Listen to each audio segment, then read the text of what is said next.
আজ চলুন রাজকুমার রাওয়ের অজানা গল্প শোনা যাক। রাজকুমার রাও বলিউডের একজন প্রতিভাবান অভিনেতা। তাঁর জীবনের প্রতিটি ধাপেই চ্যালেঞ্জের মুখোমুখি হয়েছেন।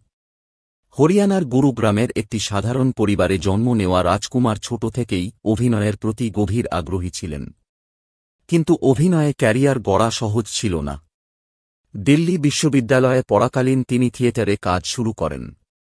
পরবর্তীতে পুনের ফিল্ম অ্যান্ড টেলিভিশন ইনস্টিটিউটে ভর্তি হয়ে অভিনয়ের পাঠ নেন। মুম্বাইতে এসে রাজকুমার রোজ বিভিন্ন অডিশনে অংশগ্রহণ করতেন। অনেকবার প্রত্যাখ্যাত হলেও তিনি থেমে যাননি। সে যে খান ও কাপড় ফ্যামিলি থেকে বিলং করেনি, তাঁর আত্মবিশ্বাস ছিল কঠোর পরিশ্রম ও ধৈর্যের মাধ্যমে তিনি স্বপ্ন পূরণ করতে পারবেন। 2010 সালে লাভ, সেক্স ও ধোঁকা সিনেমার মাধ্যমে তিনি বলিউডে আত্মপ্রকাশ করেন। কিন্তু তারকা হওয়ার পথে সবচেয়ে বড় মোড় আসে 2013 সালে শহীদ ছবির জন্য। এই ছবির জন্য তিনি জাতীয় চলচ্চিত্র পুরস্কার পান। এরপর নিউটন, তৃষ্ণা, স্ত্রী, শাদি মে জরুর আনা এবং বাধাই দোয়ের মতো ছবিতে তাঁর অভিনয়ে দর্শক ও সমালোচকদের মন জয় করে।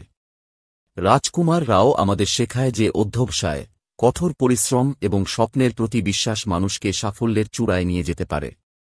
তাঁর গল্প প্রমাণ করে যে কোনো সাধারণ ছেলে বড় স্বপ্ন দেখে অসাধারণ কিছু অর্জন করতে পারে।